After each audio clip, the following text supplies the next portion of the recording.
Alright guys, we're back looking at some of my deadlift history from freshman year all the way up to my senior year. So I've always been a pretty good deadlifter. I have really good leverages for it. Yeah, that's about what I gotta say. So this early stuff up until it says start of program, I'm kind of just pulling heavy stuff for fun and or getting ready for, getting ready for 1RM. And when my program starts, for the first block, I did progressing 4x4s on a wave progression.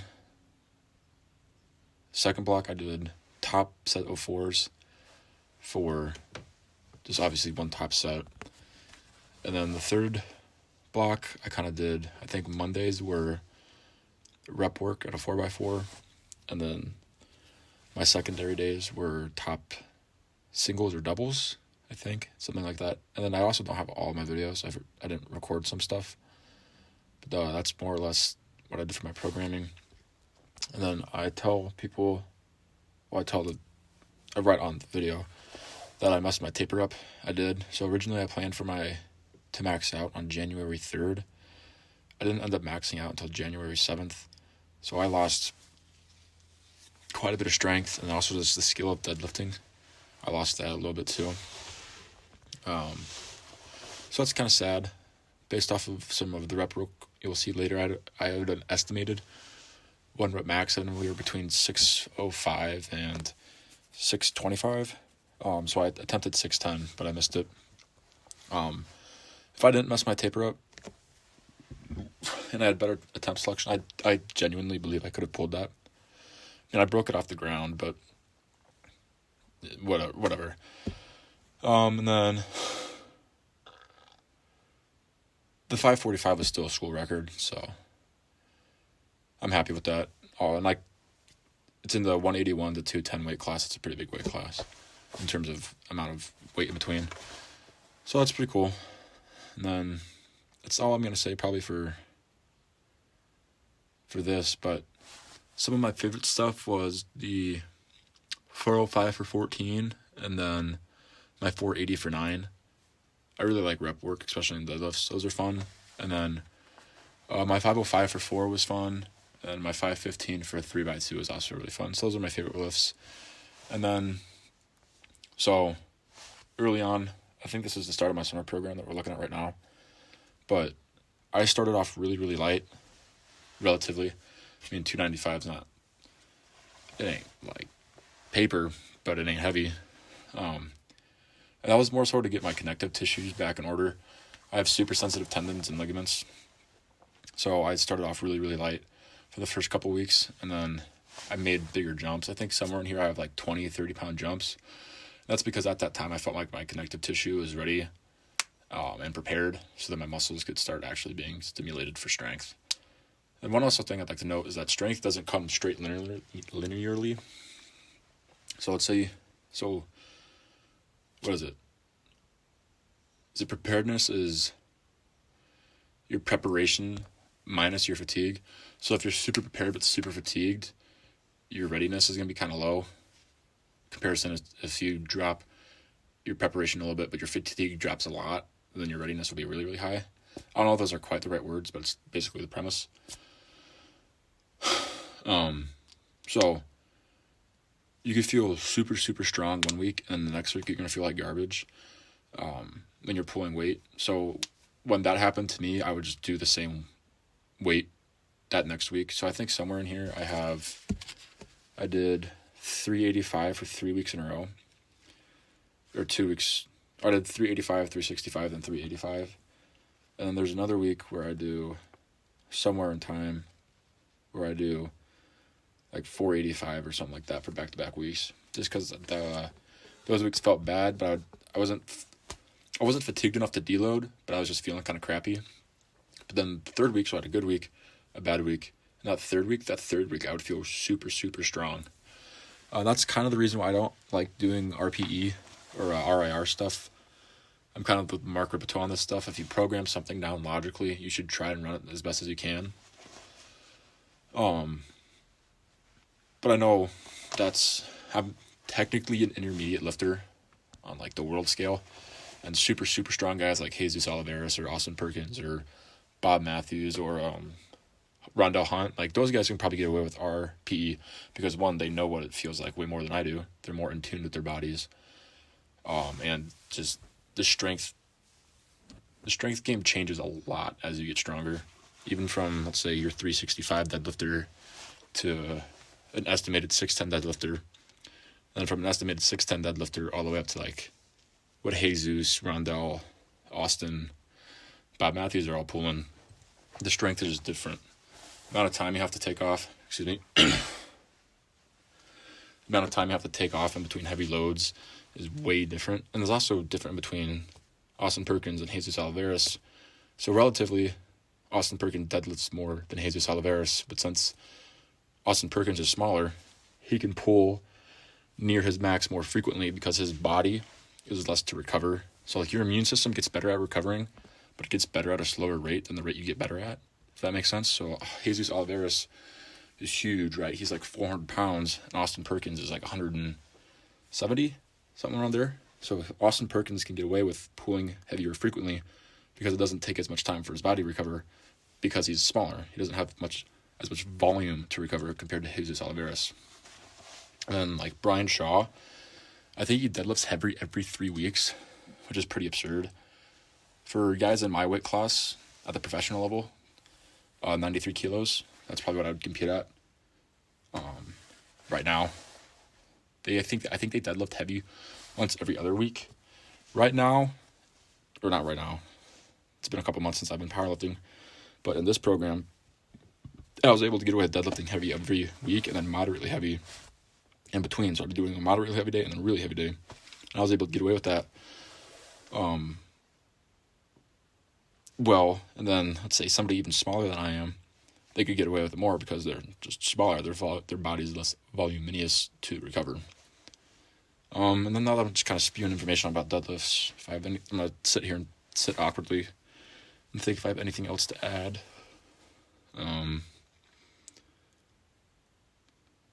Sumo versus conventional. Sumo is pretty good for shorter guys. And taller guys, I guess.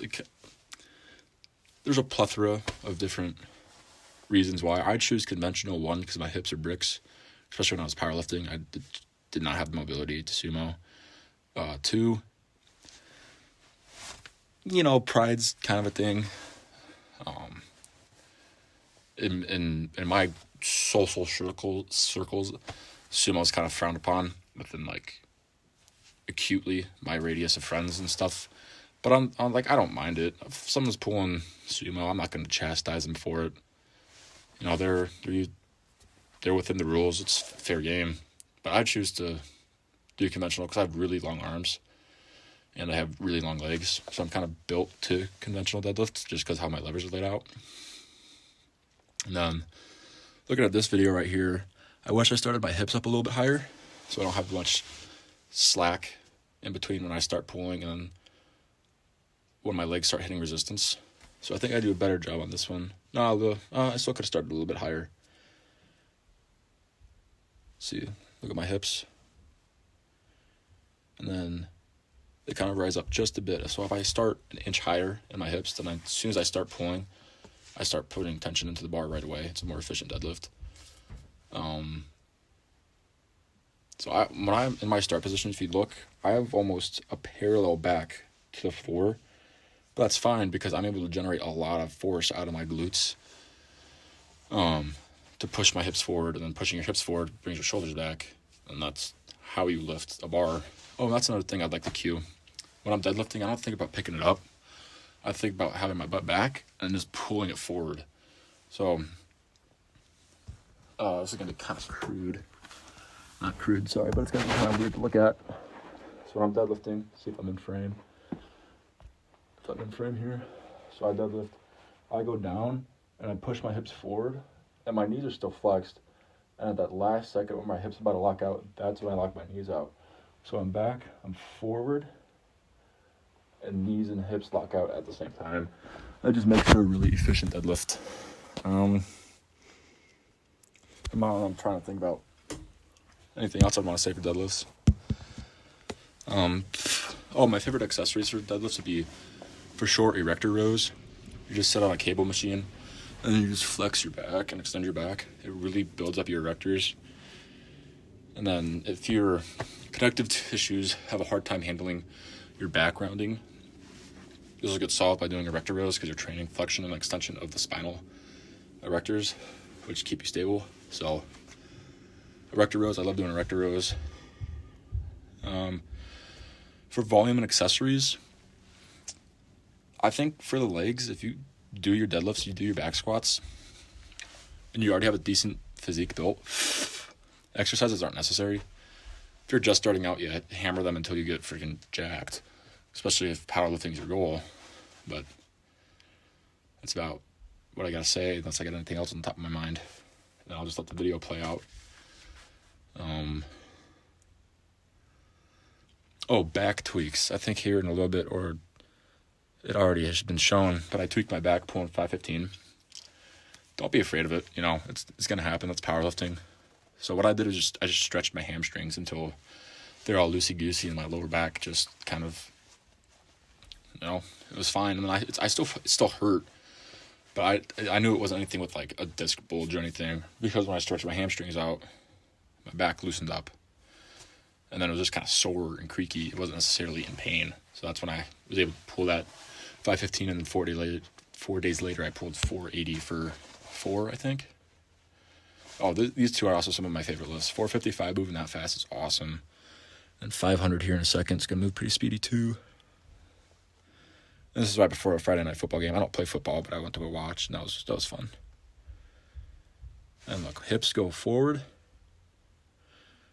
and then knees and hips lock out at the same time.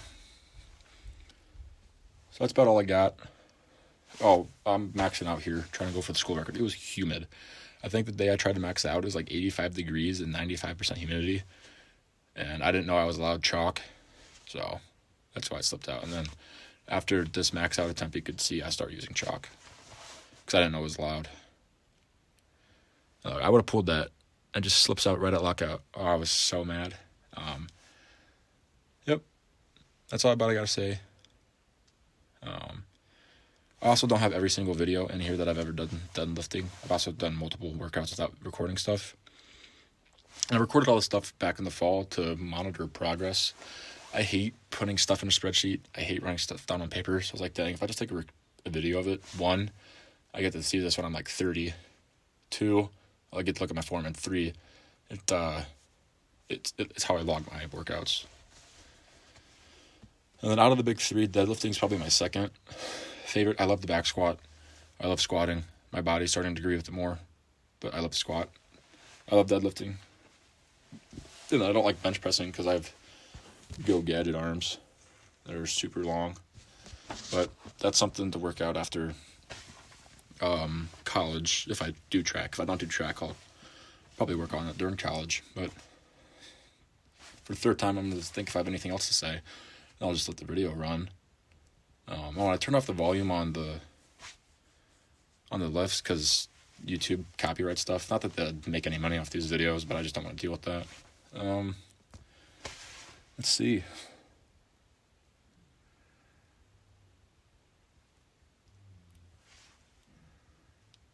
I really think wave progressions are the way to go. So wave progression is, so let's say, super simple. Your first week's 100 pounds. Your second week is 120 pounds. Your third week is 140 pounds.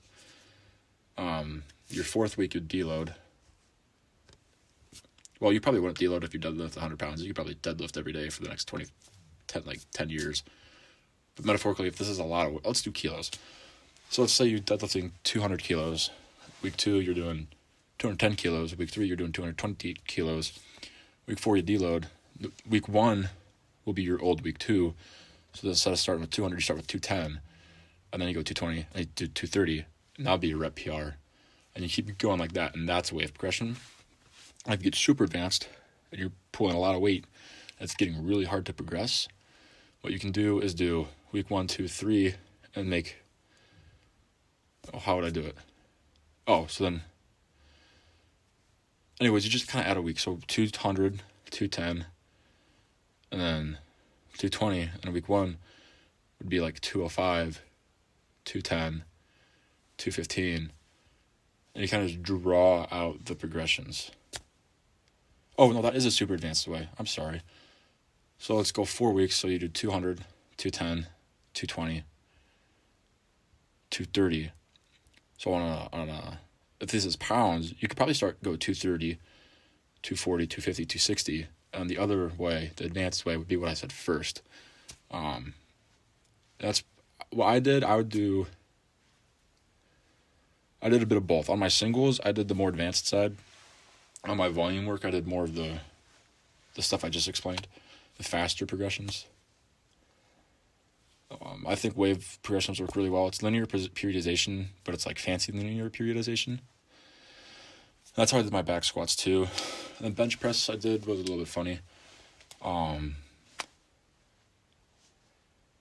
Bench press, so I started putting a bunch of volume on my chest and tries. And then I went to a young men's camp and I arm wrestled and then I hurt my elbow. So then I wasn't able to bench for like 3 weeks. So that's why my bench didn't grow as much as I was kind of hoping it to. But my legs did, and I'm not complaining. And then my back squat and deadlift, I could probably make a separate video about back squatting, but I don't really need to. It's just the same thing, just squats. And I think my squats are less impressive than my deadlifts by quite a bit. The max I've ever attempted is 520, and I hit 520. Some of my impressive stuff on squats is I've done 405 for 8. I've done 465 for 2 or 3. I'm not really good with volume work on squats. I'm a more type 2 dominant, twitchy kind of squatter. So my 1RMs don't necessarily equate to my rep work. I think my heaviest 4x4 I ever did was like 395, but then I was able to squat 520. I don't know if that equates. I haven't been around a lot of people's programs, but I would think if you're up in 395 for a 4x4, that probably puts you in the high 4s, not necessarily the low 20s or the low 5s for your 1RMs. Yeah. To overcome my bench pressing negative predisposition, I'm just gonna have to put a crap ton of muscle on my chest, and I bench super wide too, because I put my my pointer finger on the rings, and that's super wide, right? But when I'm in the hole, my elbows are at 90 degrees, just because how long my arms are. But to overcome that, I'll just have to put a lot of muscle on my chest and shoulders,